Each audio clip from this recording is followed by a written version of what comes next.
Get ready for the Teen Summit podcast, presenting the teen co-host, Aisha. I'm gonna leave that to the professionals. Jordan. Well, I wasn't really paying attention, so don't ask. Naye. Now I'm just like, where's the people? Antonio.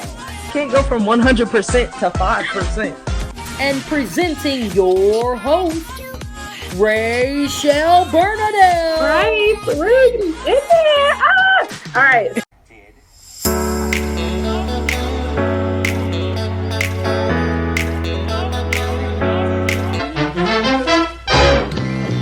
Hey everyone, welcome back to Teen Summit Podcast. Last episode we talked about Pride, Juneteenth and self-care for teen boys. On today's episode, we will discuss cancel culture, fan bases, and trolls on the internet, as well as behind the scenes of movie making. So stay tuned and let's roll the intro clip. The Laffy presents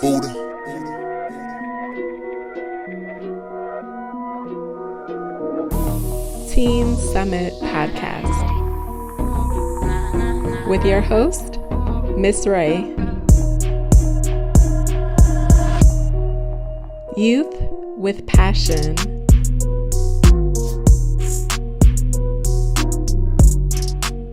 Youth who speak their mind.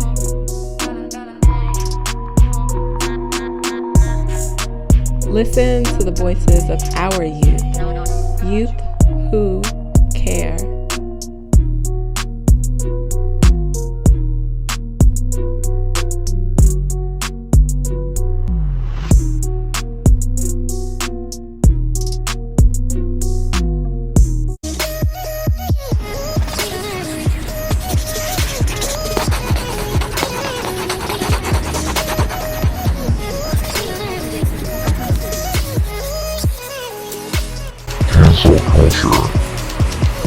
So as I said earlier, we will be talking about cancel culture to start us off. Sorry. It's defined as the practice or tendency of engaging in mass canceling as a way of expressing disapproval and exerting social pressure. So one example would be when people stop supporting a celebrity or a well-known figure as basically like boycotting. Yeah. One example would be J.K. Rowling. I don't know, for all of you Harry Potter fans that know, a lot of people have been canceling her because she is transphobic. So yeah, that's one example. So how recent was that? Because I never heard about that. This was recent, like within the last couple of years. So I'm guessing between 2019 to now. Okay. I think I know a lot of people who'll be very upset about that news. And that. Yeah. Go ahead, Jordan. Some others would be Ellen from The Ellen Show, based off of toxic work environments. I don't know if you guys have seen videos of like that, but there are videos where she's being like super inappropriate towards women celebrities, and she has no space of personal boundaries in some of them. If you have any questions, you can just search it up yourself. It's all over YouTube. And another would be Shane Dawson, which I believe happened in 2019. I could be wrong, but his was about disturbing jokes that resurfaced from like earlier when YouTube first started posting videos, and he had very disturbing jokes, including blackface, which I believe was him and a few other creators. So because of that, he got canceled. So that caused a lot of drama on the internet. Yeah, I had never heard about that one. I'm gonna add one more to the mix, and then we can open it up for questions about cancel culture. The one instance that I recently was exposed to was canceling Black TikTok dances. So when Meg Thee Stallion released her new song, Thought Explicative, Black TikTok dancers decided that they were going to go on a dance strike and not create any new TikTok dance. And so that was something that recently happened. I haven't been on TikTok recently, so I don't know how true the strike is still going.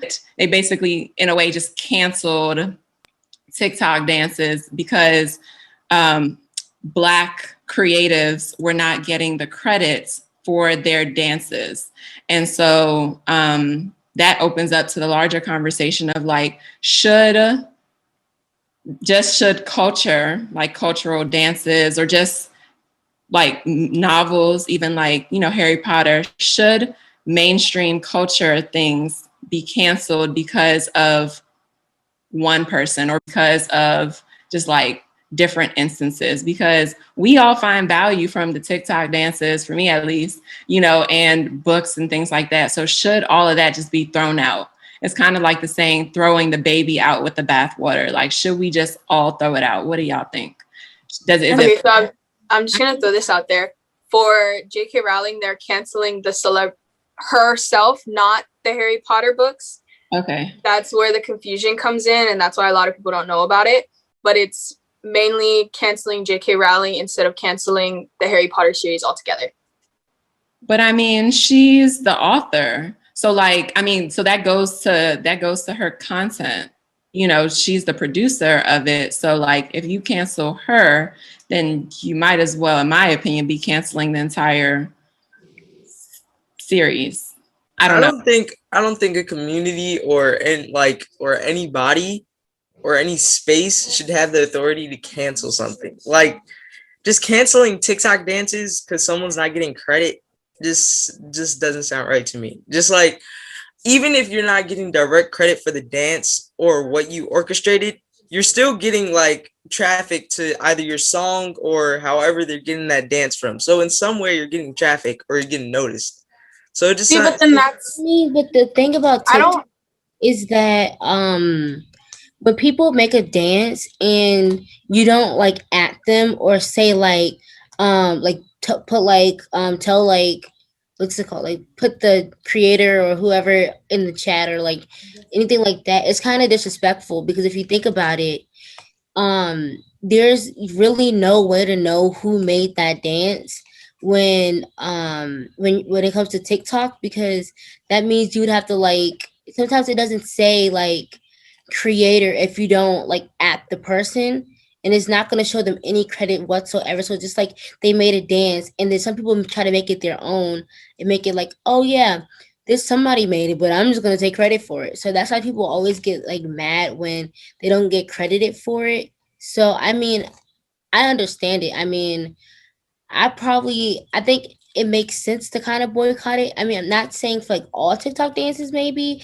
but it's more so that I think that TikTok creators are just not making a dance. I mean, Black TikTok creators are not making a dance for that. I mean, I think they're saying like white people and other people can make it, but just for like the Black community, that they're gonna like not gonna make any TikToks for that dance. I kind of agree with Naya, because you give credit where credit's due, especially like, think of it like this. If you do a project and you do the entire thing by yourself, none of your group members help you, yet they still get credit for it, for all of the hard work that you put out, and they don't get any type of repercussion, that's irritating. That makes person mad, or like, it really just gives like a negative emotion to it, because you don't get the full credit that you deserve. And that's kind of the same way with getting like TikTok dances, like being able to know that you were the one who made it instead of people thinking that it was somebody else. Yeah, I totally agree with like giving credit where it's due, but I don't think like totally canceling the dance or a dance itself is the right way to go about it.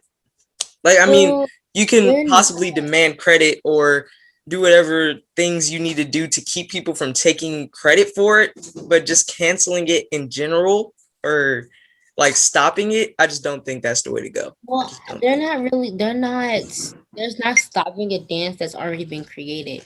They're telling people not to create a dance to it. So more so, like, if like they're telling the Black community, don't make a dance for the new song, because like they're not gonna get credit for it either way. So what's the point of making it? I don't know. Before y'all go in there, I'm gonna throw another angle in there. Who owns content that's posted on TikTok, social media, Facebook, Instagram? When it boils down to it, does the user technically own that content, or does Facebook, TikTok, Instagram own that content? Somebody in the Social media. chat said, I think the word cancel gives the phrase a negative spin. I do like the fact that the younger generations are finding a creative way to boycott. That's a great point. Interesting. Cancel, because cancel does make it sound like it's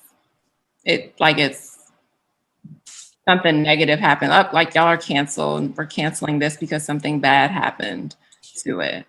Okay, so sorry, I do have a quick question. All right, not trying to be a Debbie Downer, but do you think that Black TikTokers are taking the wrong angle at this? Like, instead of like trying to not make a dance to something, do you think it's actually making things worse, or do you think it's actually helping? Because like, I think if Black TikTokers don't make a dance to it, another race or a Caucasian or a more famous TikToker is going to make one anyway. So do you think they're helping themselves, or do you think they're hurting themselves? The thing is that white TikTokers and all of them, majority white TikTokers, they get noticed. So a lot of them, like if one of them makes a dance, they'll get like featured or added in their in the, I guess, somebody like does the dance, they'll get like called out for it. But like if it's a Black TikToker, you're not gonna find people putting like who made it on there. Like there's probably been many dances where a Black TikToker has made a dance and I probably didn't even know who it was. Because like, I think if Black TikTokers don't make a dance to it, another race or a Caucasian or a more famous TikToker is going to make one anyway. So do you think they're helping themselves, or do you think they're hurting themselves? The thing is that white TikTokers and all of them, majority white TikTokers, they get noticed. So a lot of them, like if one of them makes a dance, they'll get like featured or added in their in the, I guess, somebody like does the dance, they'll get like called out for it. But like if it's a Black TikToker, you're not gonna find people putting like who made it on there. Like there's probably been many dances where a Black TikToker has made a dance and I probably didn't even know who it was. So that's a great point. And I'm gonna go back to my question about who owns this content. So just for knowledge purposes, at least from TikTok, although users generate content and it's technically your creation, it's not necessarily copyrighted. So that brings in a larger question of, should brands or people who are really serious about their intellectual property, because essentially that's what dances are. It's something that you're taking from your mind and you're expressing it in a physical form. That's your property. Should users who are really wanting that to be serious copyright their work? Because at the end of the day, that goes the same for Facebook. Facebook, if you really look at their legal terms and services, we own all of the content we post, but Facebook does have some rights to the things that we post. So what role do you think copywriting plays into this conversation about content creation? I think that's where things get tough. You can go, Antonio. Oh, no, it's cool. Go ahead. I think that's where things get a little tricky, because trying to find out, especially on TikTok, where most of the stuff you do is already kind of your content, that's where I believe that's where the controversy comes in, because it's hard to say that it's copyright when it's on that app, because it's hard to backtrack to see where the original one was posted. Was that one posted first? And especially with like other companies bringing it in, it's really hard to say like that's my dance. And like, especially when some certified creators will get paid for like making videos in general, which also brings in the copyright controversy. Yeah, I think copywriting goes into a way deeper problem, like can go way deeper, because like, are you going to really sue a 7-year-old who likes this dance for doing it and then posting it? And then maybe you should sue her because she's not the right age to be on TikTok anyway.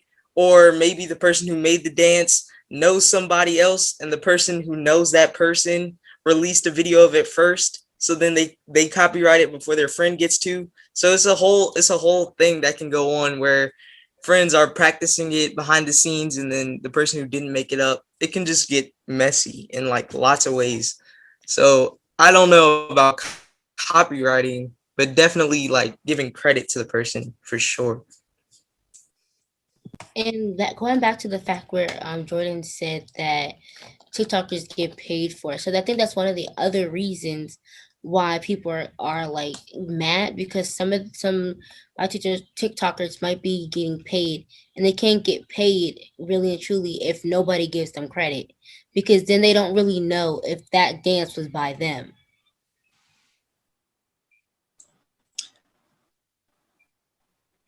Good point.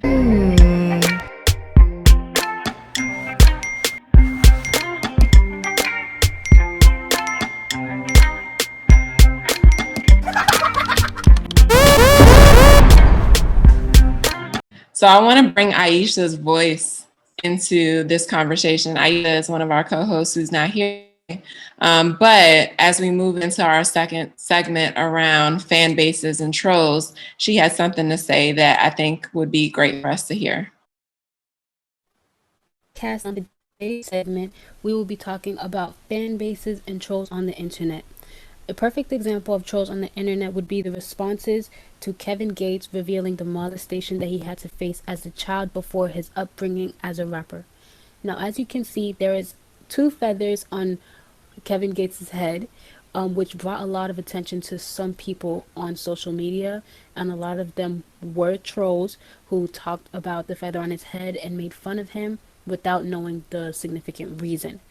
The reason for the feather on his head, spiritual side, and it does mean a lot to him spiritually, and a lot of people didn't know that, so they were trolling rather than seeing the big picture and actually listening to his experience in the interview. So my question for you is, do you think trolls should be addressed on the internet? So what do y'all think? Should trolls be addressed on the internet? And if so, how? What are trolls? Actually, let's rewind a little bit. I kind of know a little bit, but how would y'all define a troll? So a troll is essentially someone who finds pleasure in someone's downfall, and it's basically in media. So like, if you find pleasure in like disliking someone's video or having a bad comment or just starting like random controversy or random arguments on someone's channel or page, it's most likely what a troll is, or most likely a person who's trolling. But like, when it comes to acknowledging them, I think we should treat them like certain things we just don't like out of sight, out of mind. So like, I feel like if we don't acknowledge them or shadow block them or just block them in general, they'll eventually go away. So I don't know if we should acknowledge them. I don't think we should. I mean, to be honest, I think trolls do it just like we said, trolls do it just because they want to get attention, and just because they just want to hate on people's stuff just to get a reaction. So yeah, I don't think that we should be like commenting on it or anything like that, because though it is some people who do get really offended by it because of what some people say, which I 100% understand. And like, I think that if possible, like, don't say anything, just leave it alone. At some point they'll keep on trying to troll people, and it's not gonna work. And then, but then, like, if it really does like hurt your feelings or whatever, like really get to you, then I mean, I guess addressing it wouldn't be bad, but more so just report them, so that like at least there be somebody like there to kind of, like the people who work for TikTok kind of can shadow ban them or something. So like, I want to add on to what Naya just said. like an artist is way more likely to respond to somebody who diss what they're doing than to somebody who's positive and is like probably one of their biggest fans. So like I feel like what she said, like if you're responding to them and to their actions, you're only fueling the fire for them to want more attention and want to like make more bad comments just to get people to respond. So if you ignore them, like they're not commenting or not saying anything, you're essentially getting them to stop like more and more. I think that depends.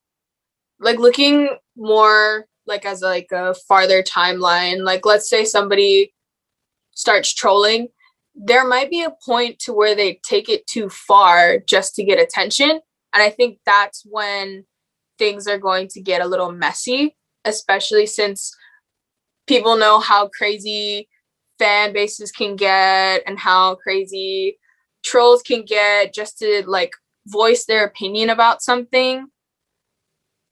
And I think we should acknowledge them at some point if they go too far. Like there's going to be a point where they will go too far and you have to acknowledge it. You have to stop that before something bad happens.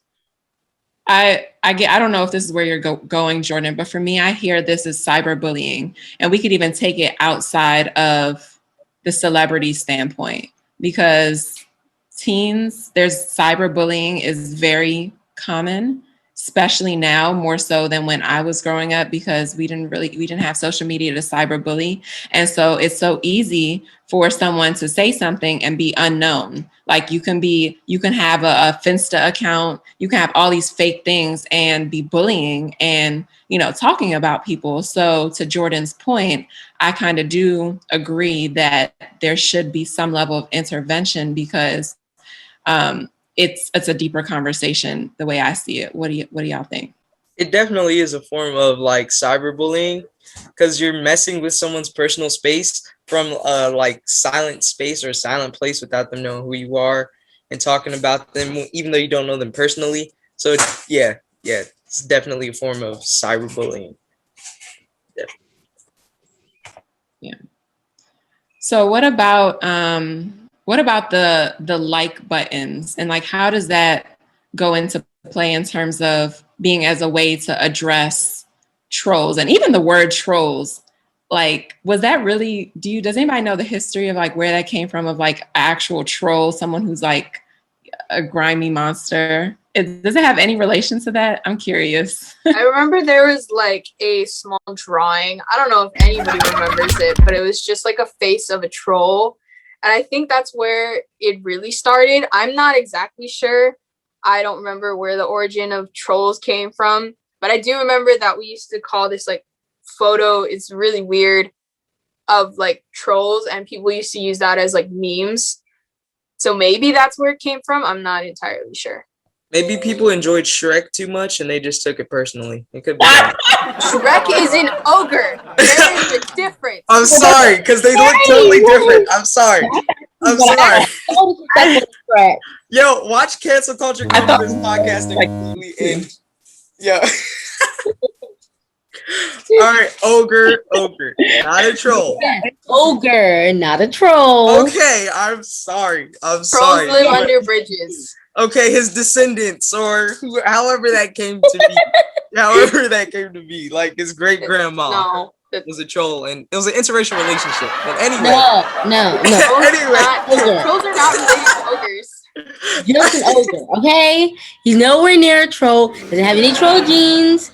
Just an ogre. Got you. I got you, yo. He's a what now? What is he? He's an ogre. There you go. Okay, all right. Just making sure you understand.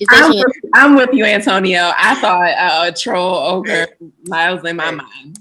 So is it fair to say that a troll is those things off of Poppy and like Branch?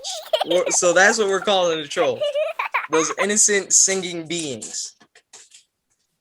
Okay, yeah, the ones that are on trolls. Yeah, the ones that are like right. We're getting extremely off topic, but like Ms. Ray was saying, the like button and the dislike button can impact the channel in a good way or a bad way, depending on like what somebody chooses. So like, for example, have you ever been on a YouTube video, right? And the YouTuber's like, make sure to press the like, subscribe, and all that good jazz, right? The reason they say that is that the like button pushes up their video in the algorithm, which makes it more likely for more people to watch their video or for it to be suggested to more people. So the more dislikes, if like the dislike ratio is like more than the like ratio, that video is more likely to not be suggested to more people than it is if it had more likes than dislikes. So that's like the impact of the dislike button, pressing the dislike button, and if like someone likes the video and stuff like that. I mean, like yeah, I was gonna say I think for like the audience per se, I don't think that has an impact on you. Like I just go to a video, I don't care how many likes or dislikes it has. I just watch it if I'm interested in it. But like Right. I mean for the person who's actually making the content, then yeah, I feel like they might feel some kind of way if they really thought that content was really, really good and they just get so many dislikes. But at the same time, I'm not really sure because I'm not really a YouTuber. Well, I'm not a YouTuber. And so I wouldn't really know how they feel. I think personally, the majority would feel negatively if they got so many dislikes on a video, regardless of how much effort they put into it. Because most YouTubers that are like extremely famous use YouTube as like their platform to make money. So if they have like a lot of dislikes, then it's harder for them to get as much money as they could if like their video was like a top video in the algorithm. Totally understand the causes and the effects of dislike button. Personally, I don't really watch YouTube as much. I usually just go to search up songs. That's just how I do it. But I feel like that kind of goes back into cancel culture because I remember that a lot of people started disliking Shane Dawson's videos to try and get him out of the algorithm so that he would stop being a creator altogether. So I can see how that can negatively affect a creator and or the audience because although the majority disliked Shane Dawson for what he did, there were still some that liked watching his content. Maybe not him as a person, but they liked watching the content that he made. Aside from the earlier videos. You were just in my mind because I was like, this kind of brings it literally full circle back to what we were talking about in terms of cancel culture and the effects that it has on people. Any last comments before we wrap it up for the night? I do have one more question related to the dislike button. So do you all think that people dislike a video out of like being bored or just for fun, or like they really want to do it? Like for trolls, like troll speaking, like do you think they do it for fun, most of them, or do you think they just do it because they really don't like what they're watching?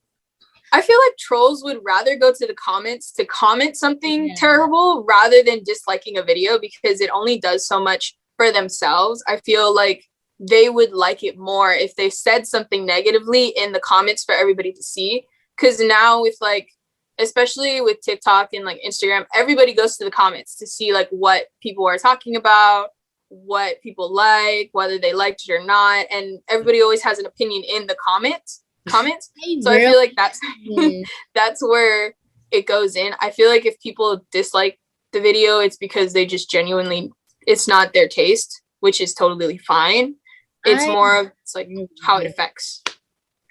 I just rarely even look at the dislike, like, or even like it. I just like maybe would I don't even comment. I just watch the video and then call it a day. But if it's somebody who I know who's a YouTuber maybe or like who does YouTube videos, I'll like their stuff and subscribe. But like if I don't know them and they're just like a YouTuber that I like, then I might subscribe, but that's about it. I don't really I don't necessarily, just like and dislike videos. I don't think I've ever pushed a dislike video in my life. If I have, I don't think I have either. Creator, because it probably wasn't on purpose. Yeah, I just like it or not like it. I just watch the video, look through the comments, find something funny, and then that's it. That I call it a day. That's how I go. I have one other angle that's kind of sort of related. I was listening to this podcast and it talked about how our just world now is a somebody else generation, meaning we kind of look to comments, reviews in order to make decisions off of things. Got to go to Yelp or whatever to like look at the comments, look at the reviews before doing something in general. And so we're really not making our own decisions or opinions about things. And I thought that was a really interesting perspective, because we got to like have someone else test it first or believe it first before we do it. So I don't know if that ties into this conversation or brings up something for anybody, but I thought I'd bring it up. Yo, I think it can go lots of ways for different things. So like television series or like products, those are like two totally different reviews. So like if you're about to buy a product and you want to see the reviews first, I suggest that. But if you're about to watch the series and look for reviews, I don't. So like you're more likely to look for, like it's better to look for reviews on a product so you don't waste your money. But if it's a free show and you're looking at reviews, I think that's a waste. But what I think the point of that was, you know, like, yeah, I get what your like, opinion's not necessarily your own if you're looking at other people's opinions to watch it. And that's, yeah. And I feel like it's a balance, but I myself am personally learning that especially when it comes to movies too, like why do I always have to ask somebody what they thought? If I just genuinely want to watch the movie, it's okay if at the end I didn't like it. At least I experienced it, because I feel like sometimes I don't experience things because I base it off of somebody else. And I'd rather just at least have the experience, be like, you know what, it didn't work. This is why it didn't work, than just say, you know, I didn't even try it, and I'm sitting here making an opinion or a value judgment off of it. I usually like doing both things. So I'll look at like the reviews, and then if I feel like I want to watch it myself, I'll usually just watch it myself. But if it's something that I'm not sure of, then that's why I'll go to the reviews, because then it's like, if you're unsure about it, then I feel like you should probably look to see what others think about it, more so to just see whether it's like the pros and cons, weighing your options kind of deal. That's how I see it, rather than saying that it's someone else's opinion that I'm following. And Naye, I see you off mute real quick, but I want to get into that point real quick in terms of what Jordan said about the opinions. Like, it's one thing to look at it from a pros and cons, a fact-based opinion, right? Or fact-based in order to make a decision, versus being subjective. Like, the difference between subjective and objective and going through comments, I think, is a very important distinction to make. Naye. I just want to say was in the chat. So someone said, I'm always here for the comments. I look at the comments before I watch the videos. Someone else said, I want to know if a hotel is horrible, so I would look for the comments. However, if I want to see a movie, I don't really care. So I think that goes to what Antonio was saying. It kind of depends on what situation you're looking at it from. And so I think what I'll just leave it this conversation here with is just the importance of, I guess being able to make your own decisions, reading closely, right? Like, whenever we read comments, sometimes we read from wherever we're at in our life. If we're having a bad day, sometimes we gravitate towards the bad comments. We're having a good day, gravitate towards things that are positive. And so kind of just checking in with ourselves whenever we're reading things or commenting in general, and kind of where are we coming from whenever we're saying something or reading something, because it can really influence whether or not we cancel something in general or, are a fan of it. So awesome conversation, y'all. Loved it. Thank you, audience, for your contributions. We love. We are going to be back in 2 weeks on July 15th. This episode is going to be posted on YouTube, iTunes, Spotify, Instagram, wherever podcasts and videos are watched or listened to. And we can't wait to see you in a couple weeks. Have a wonderful rest of your week, and we will see y'all soon. Peace.